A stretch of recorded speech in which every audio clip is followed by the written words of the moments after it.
Hello everyone, working development is boiling over. So if you know you're doing anything at the moment, can you please keep it aside, so you come and listen to what I have to tell you guys. So, we bring you breaking development from Nigerian's House of Representatives, where serious tension is boiling over a group of Igbo lawmakers who have boldly stood up to the Northern speakers, alleging a calculated and systematic agenda to cripple Southeast development. Now, I'll be telling you guys what really happened and who said what and what are the implications for national unity and Southeast progress. So guys, stay tuned. I'll be breaking it down for all of you. Now, this is what sparked the crisis. Emotion relating to federal project allocations was being debated. Southeast lawmakers raised concerns over the blatant exclusion of their region from major infrastructure and economic projects. When they noticed their anger, the speaker, believed to be protecting northern interests, attempted to shut them down. Now, this is what the representative from the Southeast were saying. Why is the Southeast consistently sidelined in national projects? Are we not part of Nigeria? Now, response from the speaker was, this is a national assembly, not a tribal council. This dismissive tone further escalated the crisis. Igbo lawmakers stood their ground, some even threatening to walk out. They pointed out data and budget reports that shows how Southeast gets the least in road, construction, railway expansion, education, and what else. Now, one representative now said, this is no longer about politics. This is deliberate marginalization. Every year we get crumbles. Why should we keep quiet? Every year that they're sharing budget in the House of Senate, the Southeast always get crumbles. They get little reward. There was loud yelling in the chamber. The speaker attempted to call for order, but what chaos was ensured. According to the Igbo caucus in the House, there is a coordinated plan to economically and politically weaken the Southeast. Evidence was cited. Strategic was federal appointment, avoiding Southeast candidates, national budget prioritizing northern and southern zones. Yes, there were some strategic federal appointments avoiding Southeast candidate, delay in reactivating the second Niger bridge and Eastern rail line. Because I've been asking, why is it that these people don't want to reactivate the Eastern rail line? If you go to if you go to Southeast now, you hardly see one railway line that is working in the Southeast. You hardly see. In fact, you won't even see anyone at all. You will not see. Now, another oil producing Southeast states getting less allocation than northerners non-oil world states. Now, another rep now turned out and now said, this is not oversight. This is a hidden agenda, and we won't be quiet anymore about it. While other regions enjoy rapid development, the Southeast remains stuck.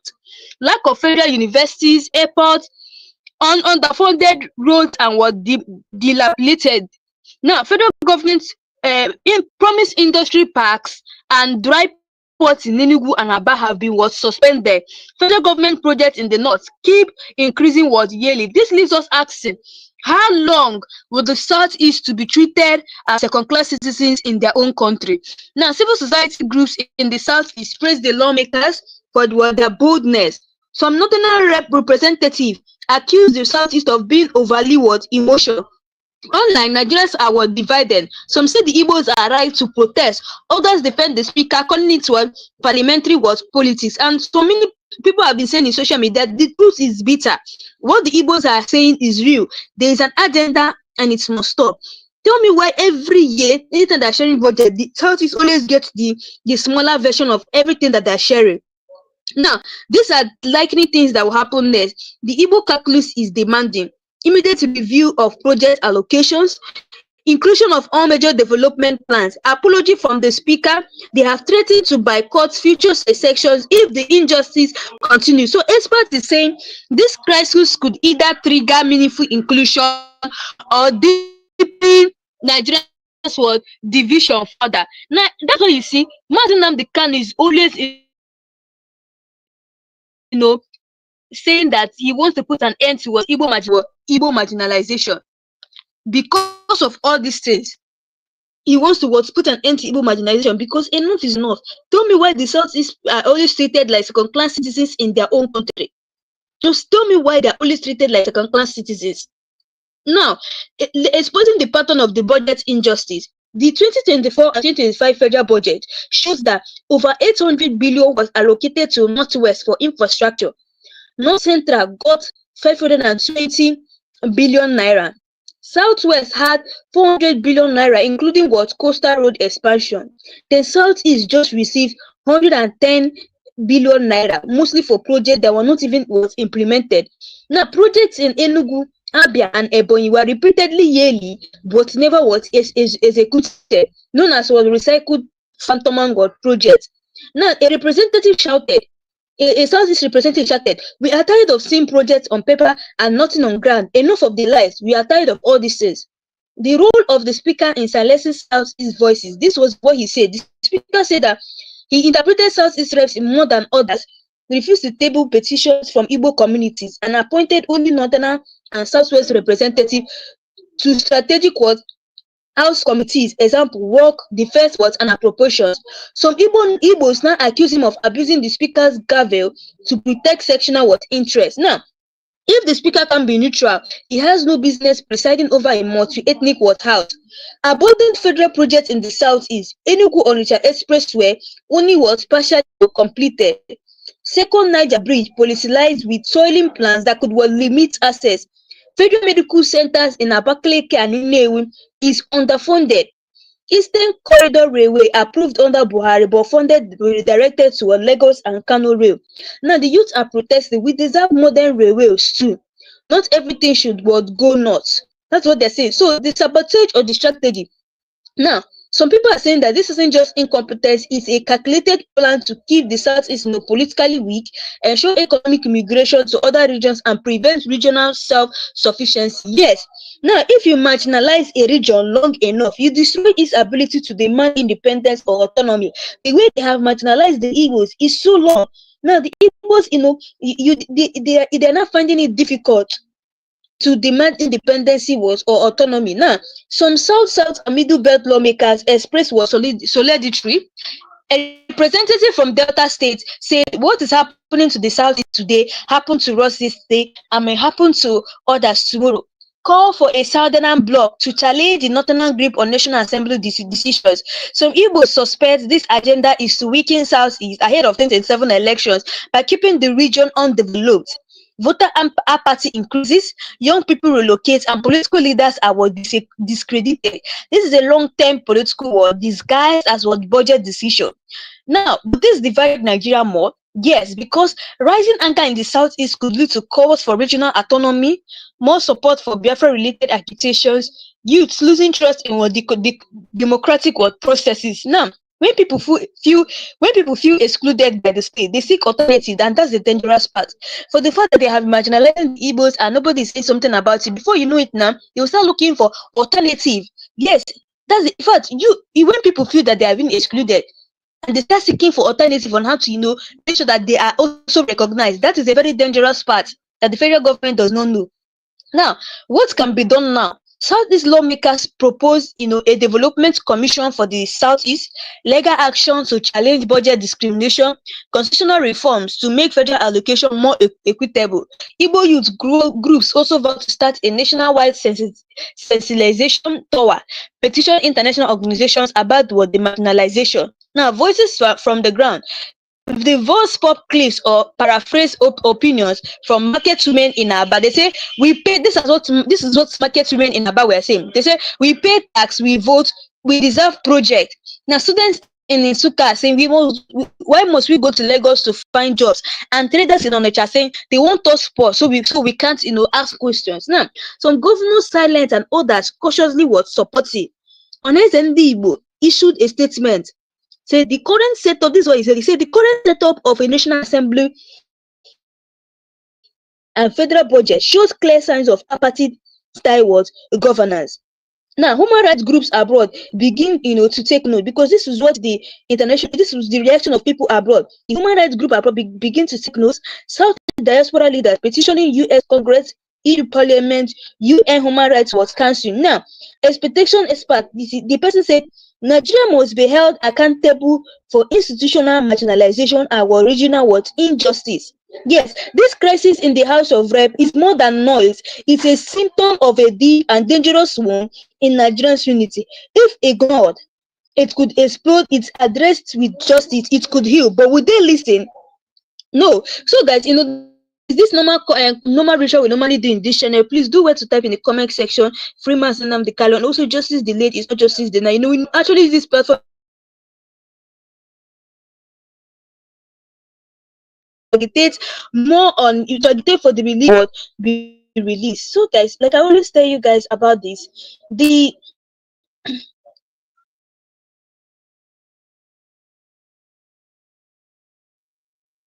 now out of 119 standing committees in the House of Rep, over 60 are chaired by Northerners, including appropriations, defense, and national security, works, and patrolling. Now, NNPC oversight, they said not a single critical financial or security committee is headed by a Southeasterner. These are what the Igbo lawmakers are saying. How can we influence anything when we are locked out of the major room? This exclusion gives the North full control over project funding, defense priorities, and even oversight of federal government agencies. Now, Southeast lawmakers claim the abuse and never giving priority on the other paper. Silently die at committee stage, never make it to third reading, even when co-sponsored by other zones. Now, representative from Anambra said, "It's like our voices are programmed to be deleted from national world consciousness." Examples include the Southeast Regional Review, National Youth Enterprise Hub in Abia, Igbo Language and Culture Preservation Bill, all buried without public explanation. In recent federal government recruitment, police, military, civil service states like Kano and Katsina got 4x more slots than Abia or Imo. Cut-off marks lowered for North, raised for Southeast. Some people wrote jam in the Southeast, they found out that the cutoff mark was so high in the Southeast, but when you go to the northern side, it is very, very low. Southeast youth say it's a deliberate policy, to keep them unemployed and frustrated. They're seeing all the things that the federal government are doing to them as an opportunity, a deliberate something that they're trying to do, to keep the Southeast youth unemployed and were frustrated. Now, you marginalize their education, then shut them out of jobs. What's the goal if not for social breakdown? That is the goal. You marginalize our education and you still shut us out of job.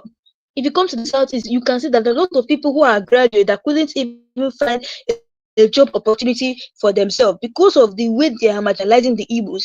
Now, several Igbo voices opposing the federal status quo face surveillance, unlawful arrest, frozen bank accounts, EFCC and DSS harassment. Even elected representatives and senators from the Southeast are warned not to challenge the federal structure. Now, youth activists are saying they want to turn us into political zombies who can't speak the truth. During chaotic section, the speaker reportedly skipped the order of recognized reps, muted mics of Southeast lawmakers, ignored calls for a division of the state, which is a legitimate parliamentary procedure, threatened suspension for disruptive behavior, targeting only the Igbos. This is the reaction from people. This isn't a parliament, it's a dictatorship in Abada. Now, economic impact of marginalization on Southeast states. I'll be telling you guys the economic impact of marginalization on Southeast states. Investors flee Southeast due to poor federal work infrastructure and insecurity. Youth brain drain. Skilled professionals moving to Lagos, Abuja, or outside Nigeria. Loss of manufacturing power. In Nnewi, Aba, Enugu once led Nigeria in production, but now they have abandoned them. And economists will always tell you, you're punishing the region that contributes to Nigeria's economy and trade more than most. Like, that Southeast is like a region that contributes to Nigeria's economy, and you're there punishing them the most. Southeast strategic importance has been ignored, despite being the heart of commerce in Nigeria, like Onitsha Main Market and Ariara.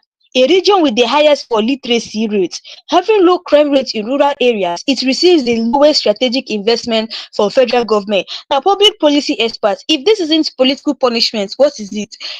Tribal politics destroying National Assembly's credibility. Many Nigerians now view the National Assembly as a regional battleground, not a house of national unity, a place where tribes protect their own and not Nigeria, a cash cow for elites with little concern for federal balance. Now, this crisis shows that Nigeria is sitting sitting on a knife edge, and the legislature has become, the weapon. Now, a lot of people have been, commenting, saying there have been a lot of hashtags on social media where they say justice for the Southeast, end Igbo marginalization, and they say that Nigeria is not one, and the Igbos are tired of all this, marginalization. Yes, there's someone who say we will not fund a system that suppresses our people. It stops snatching our rights. Yes, this has been the youth, reaction ever since this thing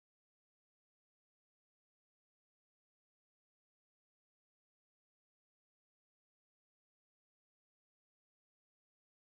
So the Igbos Assist and Nigeria must listen. The Igbos are not tired of marginalization. The Igbos are not tired of oppression. The Igbos are not tired of marginalization. The Igbos are not tired of this has been the youth reaction ever since this thing started. So the youth's reaction is awakening that the federal government should be aware that they want to end this marginalization in Igbo land. Youth groups across Imo, Anambra, Ebonyi, Enugu, Abia, they organized town hall meetings, online Twitter spaces, streets, and demands for what equal federal representation, fair infrastructure, dissolution of current house committee structure. And they said if they don't fix it now, we'll fix it ourselves in 2027. Now, what's unfolding in the National Assembly is not just a political crisis, but a national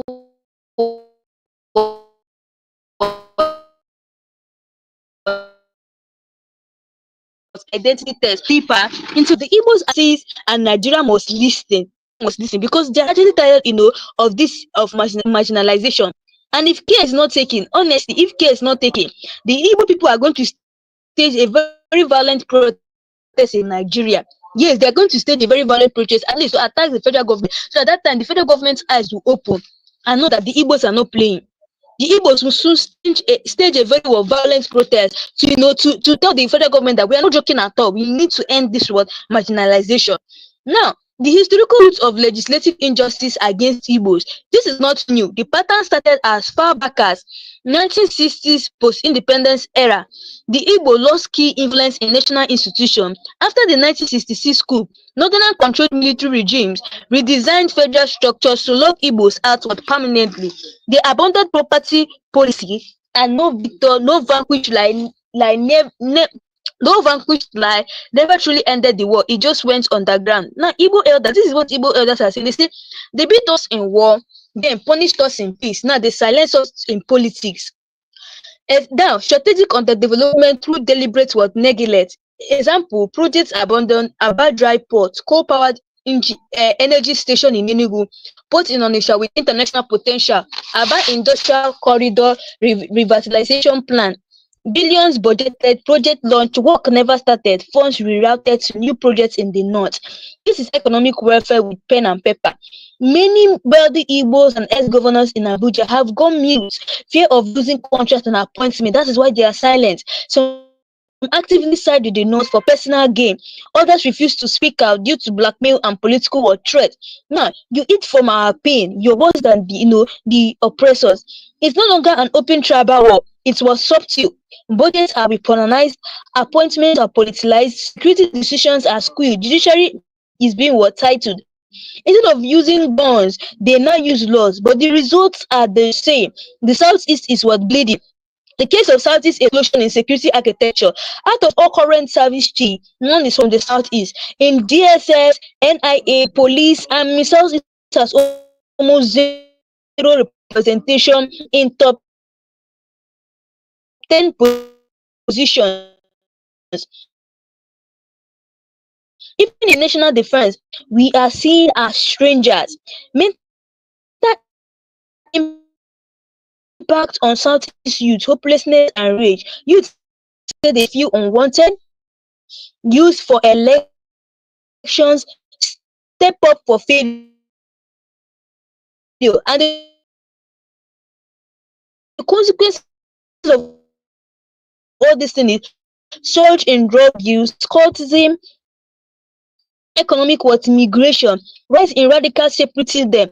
Now, this is how nations lose. CNN, the Al Jazeera cover Nigeria, but if the world only listens when we burn, so maybe it's time we turn up the fire. It's time for the Igbo youth to rise up. the Igbo people, to stage a violent protest, so that at least the federal government will know that we are not playing at all. By the time we stage a very violent protest, they'll be surprised, because enough is enough. We need to end with this Igbo marginalization. These people go as far as even marginalizing us in the house of sin, they by giving Igbos low budget when it comes for budget Igbos a lower budget. Now, discrimination in federal government grants, loans, and empowerment schemes, very good.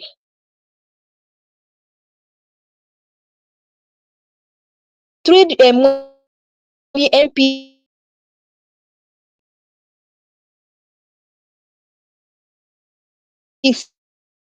CB and agricultural loan. That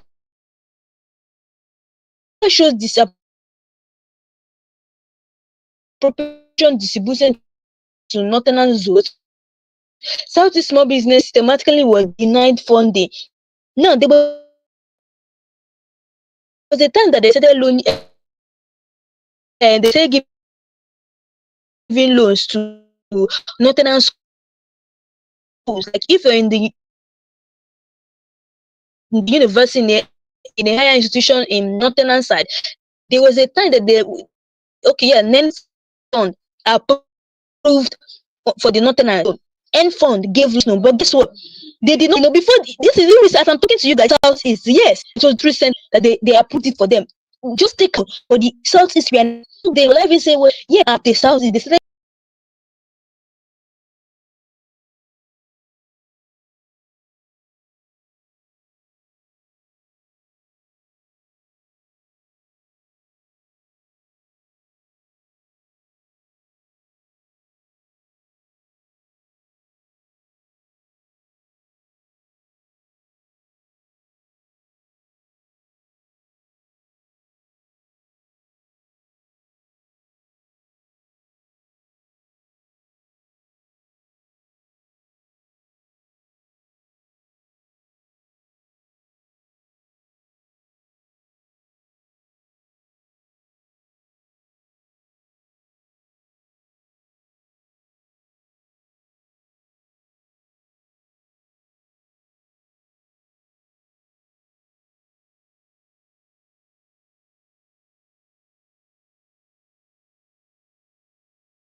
approve Southeast loans.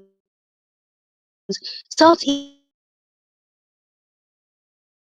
university student loans is so bad, but funding.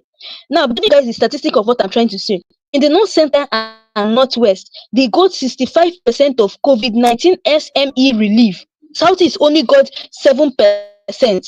Businesswoman in Aba, she said, we make things Nigerian self, but we are treated like we don't even exist. Northern politicians speak South against what South is, promising oil funds to Delta while killing with regional unity, appointing Southwest politicians to key roles to distract from Igbo was a solution. They fear a united southern Nigeria, so they divide it and conquer. For the first time in years, youth organizing political booth was campaigns. Lawyers drafting constitutional challenge, online communities striking every National Assembly was vote. We're not just resisting, we are preparing to take over. Now, the full list of demands by Southeast representative, it was presented in the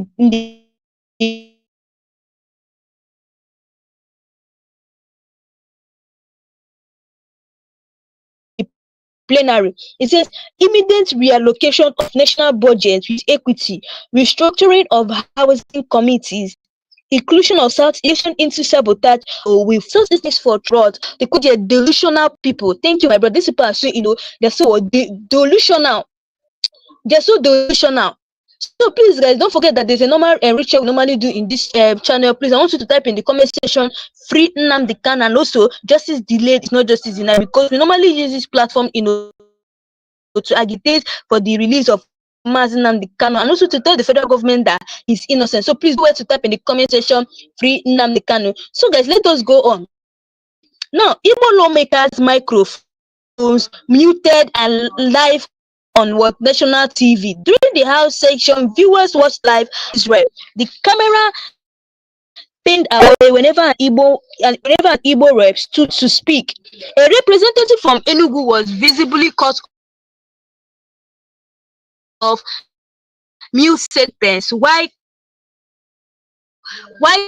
citing was budget figures. Now, even in the people's houses, Igbos are not allowed to speak. This is how genocide begins with silence. Electoral contribution but no reward. In 2023 election, the Southeast recorded over 4.2 million valid votes, contributed heavily to national voter turnout. Yet, during ministers of power, defense, petroleum from the Southeast, no major capital projects awarded after the election. They want your vote, but not your voice. That's one thing we should not speaking out by issue.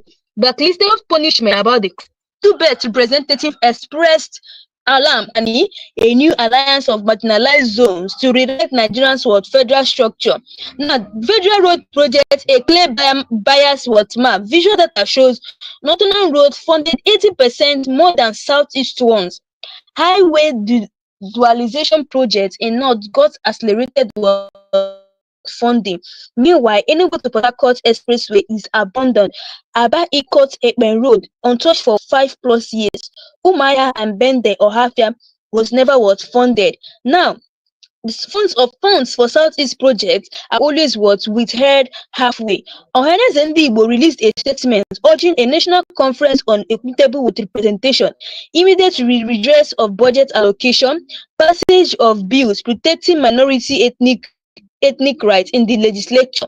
And Nese said, peace will not survive without fairness. Let this be the beginning of justice. Now, diaspora support and legal action from abroad. Igbo diaspora associations in UK, Canada, Germany, USA announced a joint legal fund to petition the UN, African Union, International Criminal Court, investigate federal discrimination and legislative suppression. Now, they may silence our brothers in Abuja, but we'll make sure the world hears. National Assembly as a threat to national unity. Security thinks if the National Assembly becomes perceived as anti-Igbo, it could fuel violent separatism, trigger mass boycott of elections, lead to civil disobedience in the Southeast. You don't push a region to the wall and expect obedience. That's what delusional. That's what delusion. You don't push a region to the wall and you now expect obedience. You can never get obedience from that region because you push them to the wall. That's what delusion. Now, the Ionian speaker once advocated for one Nigeria. Now he's accused of ignoring Igbo voices, presidenting over discriminatory allocation, turning the National Assembly into a northern fortress. Now he said all the right things, but power exposed is usurp. The recycled oppression tactic used on other minorities too. Similar patterns used on Niger Delta, Middle Belt Christians, Southern Kaduna, TV, and Idoma communities. But the Southeast is the longest suffering under this political system. Minority relay follow Nigerians. This isn't just about the Southeast, it's about the soul of the nation. Because when a part of shown us, we've always feared Nigeria isn't working equally, for everyone. Just like I always tell you guys, these people's agenda, is to do everything possible, making sure that they end the marginalization of the Igbo. Because enough is enough. Yes, enough is enough. We need to end, this Igbo marginalization. When it comes to budget, they don't give us a high budget. They'll give the Northerners 100% and give the Igbos 5%. This is totally bad. It is what totally bad. I don't even know why it is like that. When it comes to loans, they give the Northerners, they approve loans for the Northerners and they don't approve for the Southeast. Now, building a nation with one hand and you're destroying it with the other. Why Igbo entrepreneurs are building factories in Aba and Inewi, exporting spare parts, fashion and electronics, generating local jobs without federal support. The federal government fails to provide roads to access their market, overtaxes their import, refuses to cite any national industry or research center in the southeast. Now, Aba manufacturers someone said, we are building Nigeria with our sweat, but they break us with their policies. Spiritual betrayal and marginalization, even in national prayer. Nigerians' national functions often avoid appointing Igbo clerics, especially Catholics or Anglicans, to lead national prayers. National ecumenical events usually led by Northern Muslim and Yoruba Pentecostal elites. Now, there was a time that a psychologist said even spiritual inclusion has become political. That's how deep the marginalization, runs. Now, deliberate security, deliberate security breakdown in the southeast, a trap. Yes, deliberate security breakdown in southeast is allowed to fester to scare off investors, justify developing military occupation, police commands in one northern state, then send only 1 to 5 Igbo states and call it what national security. Since 1999, the Igbo has been allowed near the presidency, vice presidency, senate presidency, or house speakership. Now, all excuses are boiled down to not enough numbers, too loud, too tribal. But meanwhile, minorities from North Central and Northeast have held more power than the second largest ethnic group in Nigeria. What we are seeing is unofficial apathy, the marks as what federalism. Now, every time national power is negotiated, Igbos are left out or used as blackmail. Yoruba North Alliance sidelines them. South gets oil slots, North gets what military. Igbos are given interior ministry, silence or labor, always what weak ministries. Now, when they want unity, they call us. When they get power, they dump us. Igbo representative resistance what proves. The House of Rep is structured to protect the status quo. Motions are blocked based on origin and not merit. Voice votes are manipulated to suppress what minorities do. This is not a house of Nigerians, it's a house of ethnic groups. We just rent seats here. Now, the Southeast is being suffocated slowly. And these are the indicators. When I tell you that the Southeast, are only suffocated slowly, these are the indicators. No federal seaports, no major international airports, no economic free zones, no steel plants or refineries, no military bases here. The region accounts for it. Over 40% of informal nation trade, a larger share of tax compliance, one of the lowest federal crime rates. This is not underdevelopment. This is what economic welfare. Now, double standards in law, justice for others and prison for Igbos. Example, Nnamdi Kanu was detained for years without no trial. Northern bandits and extremists rehabilitated with federal government programs. Terror sponsors from North go unnamed. Igbo youth gets what? Mass arrest. Now, human rights lawyer, the law in Nigeria wears an ethnic marks, and that mask is not what Igbo friendly. That's what a human rights lawyer once said, that the law in Nigeria, it wears what an ethnic mask, and that mask is not what Igbo friendly. They already know that the whole law in Nigeria is not Igbo friendly, and that's the reason why Nnamdi Kanu is saying that they should change 1999 constitution. They should rewrite it, because that 1999 constitution, it's just favoring only the Northerners. It's not favoring what the Igbo people. Now, the charade of one Nigeria, a math repeating itself. Now, Southeast students get higher UTME scores but denied admission due to a status quota. Igbo athletes win medals but no national recognition. Federal government jobs in civil service, NMPC and CBN hardly go to Igbos. Now, a student from Abia State once said, we are overqualified, we are underemployed and unwanted. What country does this to the best brains? Like, you see a place whereby the Igbos can't even occupy a position in Nigeria. You can't see them becoming the Minister of Finance. You can't see them becoming Minister of Agriculture. You can't see them become anything. Now, let me tell you the emotional impact. A generational growing up angry and were delusion. Young Igbos now refuse to even sing the national anthem in schools. This new national anthem now that they brought that said that, oh, all everybody is going to sing this new national anthem. I can even promise you today that many of our Igbos don't even know the new national anthem, because how can you be reciting the new national anthem and Nigeria is not at peace? There is war in Nigeria. Now, having little or no faith in Nigeria's unity, they prefer Canada, UK, or Biafran passports if ever was available. Now, someone said, there was a time a teenage girl said, I know I'm Igbo, but I don't know if I'm Nigerian. No, Nigeria does not actually want me. Now, this isn't just politics. This is what survival. And now the marks are falling. What the Igbos have tolerated in silence is not being shouted in the House of Rep. But will Nigeria listen, or will this be remembered as the final warning before the breaking point? Will Nigeria ever listen? Someone will tell you that I'm tired of Nigeria. Like, why is Nigeria doing this to their best brains? Like, they already know that the Igbos are very qualified. Giving them job is now becoming a problem to them. Like, always, what is always going on? Now, so guys, please, if you know you're new to this channel, please don't forget to subscribe to this channel, and please share this live session. And also, if there's a normal ritual we normally do in this channel, please do wait to type in the comment section free Nnamdi Kanu, and also justice delayed is not justice denied, because we actually use this platform to agitate for the release of Mazi Nnamdi Kanu, and also to tell the federal government that he is actually was innocent.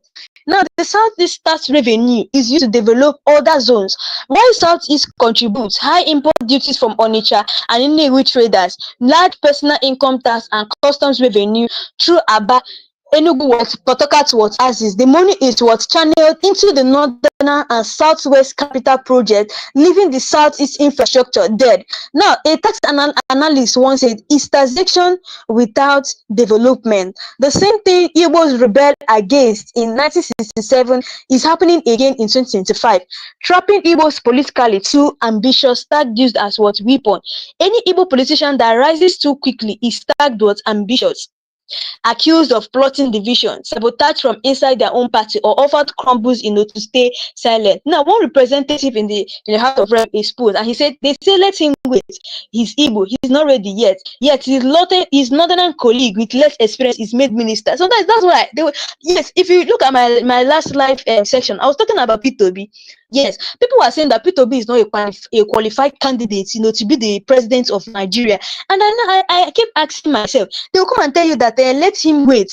He's not yet ready. P2B is not yet ready. He's this boy is not a colleague with even less experience. Even P2B is more better than them, are still allowed, to be the president of Nigeria. When I talked about it in the last live session I had, people were complaining that what do I mean? That if P2B is not qualified as a candidate. Who told you that P2B is not qualified? When there are some national candidates who are coming out for the same post that don't even have any experience. When I mean don't even have experience, P2B is very better than them. P2B is even better than Dufa. He's not qualified. What did he do in Anambra State? But the people who are also coming out, that also want to challenge him in that position, don't have any experience. Like, they have not done anything in the north. This is what I'm telling you, have not done anything in the north. They don't even know what they are talking. Like, they don't have any experience based on education and otherwise. They have no experience, and you guys are saying that you should not come out. Sometimes I see this thing and I'll be like, this does not make sense. Now, deliberate bloodletting, military killings in the southeast is what unchecked. Military raids in Olu, Obibo, Ihala, it led to unarmed civilians being killed. Houses were burnt, marketplaces were attacked, and no public investigation by the National Assembly. Now, if this happened in Sokoto or Lagos, the House would have set up a panel in 48 hours. For us, all we just get, is being silent. Now, let us check the infrastructure designed to bypass the east. In Lagos and Kano Railway, they spent billions, to do that particular railway station. They spent billions to do it. Now, in Port Harcourt to Maiduguri Railway, they also spent billions to do it. But the rail skips Anambra and Imo and runs through zones with no commercial hubs. Now, they build around you, but not with you. They say you are not productive. Even as an economist I'm saying that these people will try to build around you, but not with you. Then they come out and say you're not productive. Now, I'm telling you, the quiet boycott and Igbos pulling out of national identity. There have been this rising trends. Igbo youth rejecting the national anthem, refusing to serve in NYC in the north, and avoiding national holidays, mocking independence celebration. Now, they recite the pledge, but their hearts are gone. Nigeria has lost their trust. Igbos have once, trusted Nigerians, but you see in this case, Igbos don't trust Nigerians again because we are tired of even reciting the pledge. We recite this or and there was this Igbo item that they said in Nigeria will serve. What an item! In all those things they said in that old item, Nigeria has not ever done anyone.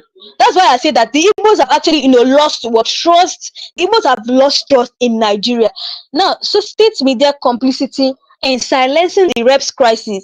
NTA AIT cut off coverage when Southeast reps raise their voice. Anytime the House of Rep or a Southeast a House of Rep is raising their voice in the Senate of, and you see NTA and AIT, they will try to cut off that particular side.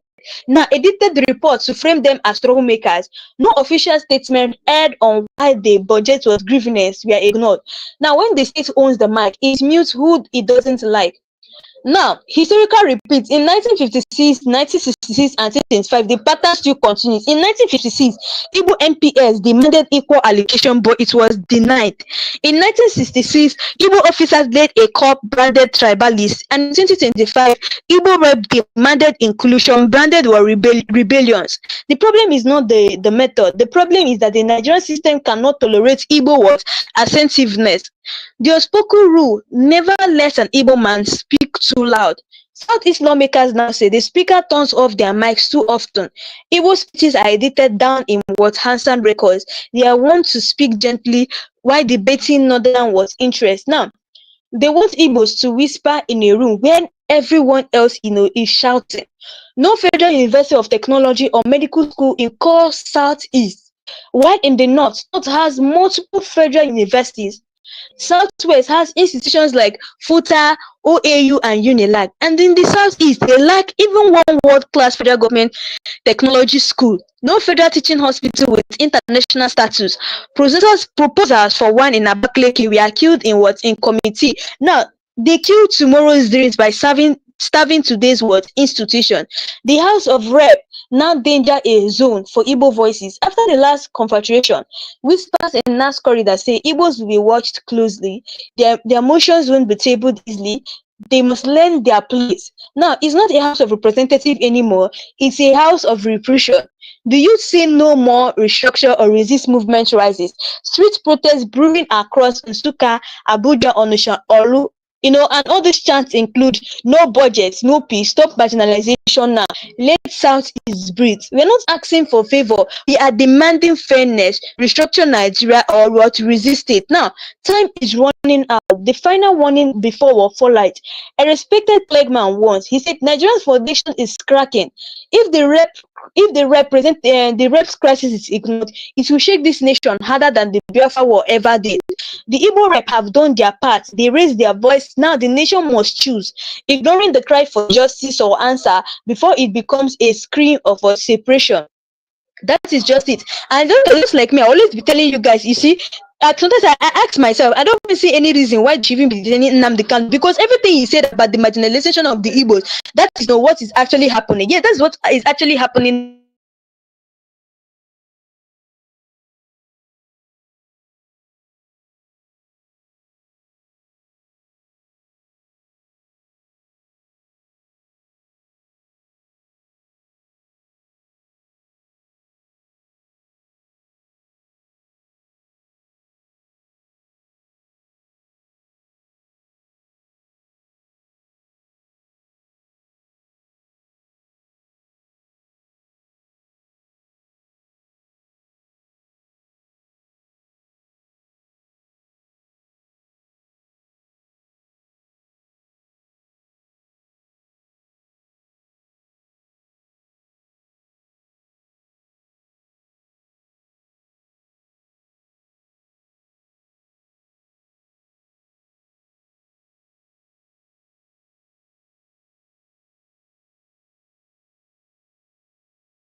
teaching hospital.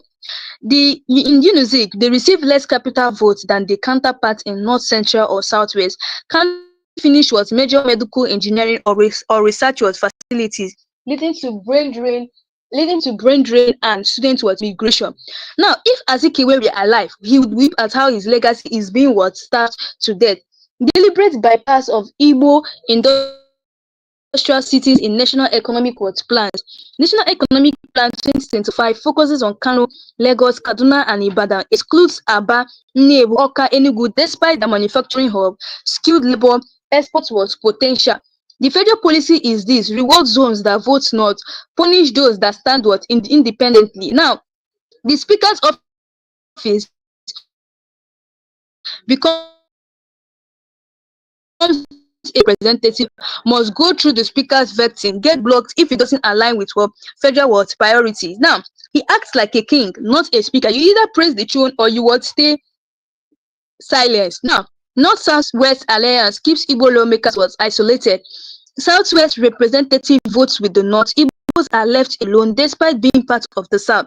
Now, one representative from Anambra State, they call us Southerners when convenient, but vote against us when it matters. No federal presence in most Igbo villages since independence. Villages like Okbo, Umeze, Ehite, Umueze have no visible federal project, no roads, no hospitals, no federal government schools. Meanwhile, villages in the north with less population have roads, mosques built by federal government, and police barrack. So, like I always keep telling you guys, something needs to be done at this moment, whereby we need to put an end to marginalization. Because if you don't put an end to this marginalization, I bet you guys that the Igbos are going to stage a protest. Even the indigenous people of Biafra have come out to tell us that if they don't release Nnamdi Kanu on 10th October 2025, there is going to be a whole lot, because they've already told them that they are tired of the way they keep postponing Nnamdi Kanu's court case. So if they don't put an end to this Igbo marginalization, the indigenous people of Biafra are really going to stage a violent protest. By that time, the federal government will not be able to hear us. Now, Northern representative pushing rural grazing bills that threaten Igbo land rights. There's a time you see the Northerners, they've always been in the House of Assembly saying that pushing rural grazing bills, saying that they must approve rural grazing in Nigeria. You're saying that they should approve rural grazing people's land. They are buying people and taking people's land, and you guys want them to approve this rural grazing bill. And that rural grazing bill, it threatens the Igbo people's land right, because the families are always trying to collect lands from the Igbos. Now, hidden in agriculture and livestock bills are clauses that allow federal takeover of unused lands, promote national grazing reserves, target Anambra, Imo, and Enugu. Now, Igbo lawmakers cry foul. They say this is land grabbing, though through legislation. First they burn, then they build their rankings. Now, do this, they try to define. They'll be doing land grabbing through legislation. They first of all burn people, they will burn people, then they will not start building their rankings. Now, federal contract, Igbo community systematically were disqualified. Major federal contracts, road, defense, railway are awarded to firms in Kano, Kaduna, and Lagos. Now, Igbo-owned companies fail pre-qualification even with better offers. Now, procurement officer confuses. We are told to avoid IPOB linked firms even if they are clean. Igbo constituencies get the lowest federal allocations per capita. A shocking reality. Per person, Igbo states receive low federal allocations than Jigawa, Katsina, Yobe, despite high tax contributions, high population densities. You're punished for doing more with less and ignored when asking for fairness. Now, Igbo the legislators denied key committee chairmanship. In the current House of Rep, Igbos hold less than 5% of chairmanship, denied access to defense, and denied access to appropriations, denied access to petroleum, and denied access to works, even though they qualify by seniority, experience, party loyalty, and this. So it's what I keep telling you, that the marginalization in Igbo, it has gone so much. Even in the House of Rep, the Igbo speakers are not even allowed to speak. Sometimes they even go as far as muting their mic, because even when they raise their hands to speak, they're not being allowed to speak. And there's something I really understand. Okay, someone here said, a comment here said, Igbos in Nigeria are not recognized. The alternative is to come home and build Biafra nation. Exactly. Just like I always saying, Igbos are not recognized in Nigeria at all. They don't see us as citizens at all. Even if they see us as third-class citizens. So the best thing is, no, that's why we are fighting for, Biafra. We want Biafra to happen. If Biafra comes to pass now, everybody can stay on their own. We'll have our own nation. Since they don't value us in Nigeria, let's go and have our own nation where we are going to be, valid. So guys, I want you guys, to actually listen to the lawyer of Master Nnamdi Kanu and hear what he has to say. And also, please, if you're new to this channel, please don't forget to click the subscribe button, like and share, and turn on the notification button to be getting all the latest news in this channel. And also, there's this normal ritual we normally do here. Please do well to type in the comment section, free Nnamdi Kanu, and also justice delayed is not justice denied. This is a platform where we agitate for the release of Nnamdi Kanu, and also to tell the federal government he's innocent. So guys, please type in the comment, do well to type in the comment section, and listen to this video, and I'll be right back. Calm down. The reason Nnamdi Kanu, have a discussion with him. You have been having a discussion with bandits and the so-called repentant Boko Haram. Tell me the offense of Nnamdi Kanu, because he's agitating for self-determination, which is his own constitutional fundamental rights granted to him by the Constitution and the law. Well, the government's anger is not because of the agitation, because they know that everyone has a right to agitate, but they said the way he was going about it, like and then people were being incited. Well, that's even not what I'm what of the wife of the president incited people during the election? The wife of the president, he incited people that Igbo should go. What of the one of Lagos said that Igbo should go and fall into lagoon? What of those that came out and said that Igbos will not vote? If you are not voting for APC, you will not vote. What happened to them? Has anybody been arrested? That Nnamdi Kanu said something, then you now term that thing he said as is a terrorist, is a crime of terrorism.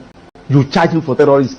His own lawful organization that is registered in almost all the whole countries in America and Europe and Asia, and you now came to Nigeria, you term it a terrorist organization. Now you are now saying that now that IPOB is being recognized in almost all the whole countries in America and Europe. So you are now saying that America, France, Germany, they are recognizing a terrorist organization because you don't want anybody to agitate. You want to suppress anybody. If you talk, kill him, suppress him, jail him. In a country that is predicated on constitutional governance, it cannot work like that. Okay, let's get back to the ministerial nomination of Bianca Ojukwu, because you said he took away one from Anambra and brought in another. But remember that the president took away the minister based on the KPI results that came out, which he was not even the one, that did the evaluation. It was the result given to him, with which he did that, meaning that if actually the minister had performed, above board in the KPI, he wouldn't have had any reason to remove her rather. Now, still on that ministerial list, we have 48 of them, am I right? And we have 36 states in this country, including FCT 37. So, apart from Southeast, that have only 5, every other region have more than 6, apart from Southeast. Now, check since 1999, we have been having series of presidents. Just let's use what is going on now. The president is from where? Vice is from where? Speaker is from where? N is from where? Court of Appeal president is from where? National Industrial Court president is from where? Chief Judge of Federal High Court is from where? And they are saying that the people of Southeast belongs to this country. The chief of are you sure you're not? I mean, it's just like what I said too. I mean, isn't it time we started to be less sentimental about this? No, we have to apply it now. We are saying that the only people that are qualified to hold on this position, nobody from South is qualified. On what basis? Are you saying that there's the chief of Naval Staff is from the Southeast? Huh? The chief of Naval Staff? From where? I'm talking about the key position. Number 1 person, number 2 person, number 3 person, number 4 person, number 5 person. The key position, we have 3 arms of government: the executive, the judiciary, and the parliament. You can never see anybody from Southeast there. Now, the point we are talking about is that I'm not even talking about, I'm in court about lopsided appointments. Okay. I can avail that my process because I did an intensive research in that process. File it, asking court to view whether this particular appointment, whether this particular governance is in line with Federal Character Establishment Act, an act of National Assembly that said that you should carry everybody along. Section 14 of the Constitution also said that you should carry everybody along. And they are not doing all these things. You are telling me that, yes, now that you have removed Kennedy Handele and they are now brought in Bianca Ojukwu, that the people of Southeast will jubilate. Are you talking to idiots? Look at the people that you are talking about. Check, let me start with the source. In football, the people that have made Nigeria proud are the people of Southeast. In commerce, in aviation industry, name it. In academics, They are from people of Southeast. But when it comes to power, they are not qualified. And we want them to be happy. Listen, let me tell you, like today that is Monday, go to Southeast. And my annoyance is that these things are avoidable for Christ's sake. The one at Niger, the reason and the Kalu, let us start addressing this issue. This early morning, somebody sent me a clip, something they posted, that they said from, I think they said next week, the next 2 weeks, that there will be nothing like federal courts in the whole of Southeast. What do I mean by federal courts? Federal courts, National Industrial Court is the federal court. Federal High Court is the federal court. Court of Appeal is the federal court. Now, the judges that are there, most of them are not Igbos. Majority of them are not Igbos. How should you risk somebody to go and preside in the Court of Appeal over the judicial division, Oka Judicial Division, Enugu Judicial Division? How can you appoint somebody to go and preside in Federal High Court in the Southeast, National Industrial Court in the Southeast? And we are not even thinking about all this. And the judges are not even thinking about, no. So the point we are talking about is that when there is a problem, look for a solution. Personally, somebody like us, we're not even, I'm defending Ndigbo, one of his lawyers. So when they say so you people are not doing what you're supposed to do, the person that is calling you, don't even know him. He's using a hidden number to call you. You don't even know what they're talking about court. The only thing that you went to court and you were unable to bring Ndigbo out. They're not even safe. Okay, Maxwell, let me ask you this, because from what you're saying, I've also heard IPOB many times deny, allegations of being involved in some of the killings that happen in the Southeast and some of the ills that we see in the society. Even the sit-at-home in question, IPOB has also claimed that he has not asked anybody to sit at home. No, get my point. So the point I'm making is that from what you're saying, it would look as if what you're actually trying to say is that it's because Nnamdi is being held. Yes. That is why the ills in the society in the Southeast has escalated. Does it have anything to do with him? That is what you're saying. Do you know why? Nnamdi, IPOB is his initiative. He established it. He organized it.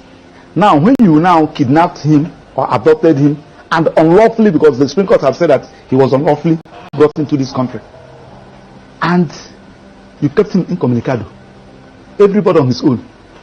This one we kill, you said at IPOB. This one we maim, you said at IPOB. Everybody on his own. That's why I asked you the question, who is IPOB? The IPOB is Nnamdi. So Nnamdi, if Nnamdi is out, he will know who is who. Simon Ekpa will talk his own, Emma Powerful will talk his own, this one will talk his own, this one. Who is IPOB? That you are even talking. Simon Ekpa is in Finland. Emma Powerful, I don't know where he's operating from. Another person is operating from somewhere. Issuing threats. Just like the one somebody told me. I don't even know where that one is coming from. So the easiest way to do is the one that you know. Nnamdi.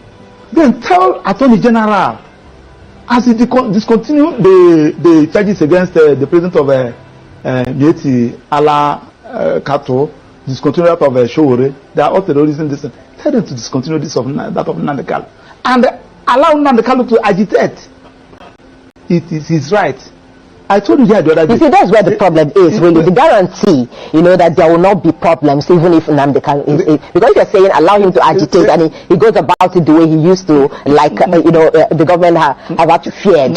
That may also create more problems, don't you think? Let me tell you, there are some things that you asked me the other day whether they are talking about condition given Nnamdi. I told you one question. I say, if you give Nnamdi condition that he feel after meeting up that condition, he will still live like a human being, so be it. But when you give him condition and you are removing that made him a human being, he will tell you no. What is that made you a human being? That thing that makes you a human being is your ability to exercise your fundamental rights.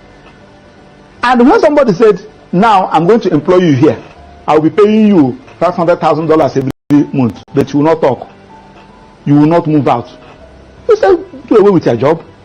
When somebody said, I'm going to release you, but I'll cut one of your hands, say no. The agitation for self-determination is a fundamental right. And if you people fail to understand it, I can agitate that I need the Republic of Maxwell. It is my right. Anybody can agitate. I don't even need crowd to follow me. It is when you now feel that you have gotten the necessary need the necessary qualities. It is now left for the president who believe in democracy, who believe in government of the people by the people, to apply your initiative. What is the initiative? Release the person, Start addressing all those issues that gave rise to this agitation. It has been there. Uwazuike was agitating during Obasanjo. A lot of people were agitating. So now that you have arrested, you come down Uwazuike that time. Nnamdi Kanu came up. Now that you have arrested Nnamdi Kanu, Simon Ekpa is there. I think this data from Ned Nwoko was telling you that even if you arrest Simon Ekpa today, another Simon Ekpa will come out. So the issue there is that address all those issues. So for you, it's not about ministerial appointment. No. That one. Okay, that is a complete distraction. That one should not even come in. Okay. When the president calm down, the reason Nnamdi Kanu have a discussion with him. You have been having a discussion with a bandit. So guys, you guys have listened to what happened here, right? You guys heard from the lawyer of Nnamdi Kanu. Now let us take a look at some comments here. So I'll be taking a look at you guys' comments one by one. Now let me tell you guys the honest truth. Okay, someone here said Igbos in Nigeria are not recognized. The alternative is to come home and build Biafra nation. Yes, we should come home, guys, to make sure that we get Biafra, because that is even the reason why I'm using this platform to agitate for the release of Nnamdi Kanu. We need to actualize. We need to make sure that Biafra is being actualized in Nigeria. Yes, we need to make sure that Biafra is being actualized, because if we find out that Igbos are not treated better, Igbos are not recognized in Nigeria, Igbos are actually was sidelined when it comes to politics. They're always treated like third-class citizens. They don't even care about Igbos. So what do? We need to put our hands together, support Nnamdi Kanu, and make sure that Biafra happens in Nigeria. If we actualize Biafra in Nigeria, everybody will stay on their own. We'll enjoy what we call first-class citizen. That's what we'll be enjoying if Biafra is what actualized. Now, Biafra is our home. Yes, someone said here, Biafra is our home. Yes, Biafra is our home. Whether they like it or not, Biafra will come to pass in Nigeria. Anyway, guys, that's what we have for today. Let me know your thoughts below and by dropping your comments in the comment section. And also, if you know you're new to this channel, please do well to click the subscribe button, like, and also share this video. And also, please don't do well to type in the comment section free Nnamdi Kanu or release Nnamdi Kanu, because we normally use this platform to agitate for his release and to tell the federal government that he's actually innocent. So please do well to type in the comment section free Nnamdi Kanu. And also, justice delayed is not what justice denied. So guys, remember that he'll be coming to court on the 10th October 2025, and I'll be giving you guys the latest updates concerning him and everything concerning Nnamdi Kanu. So guys, thanks for watching, and see you guys again in my next live section.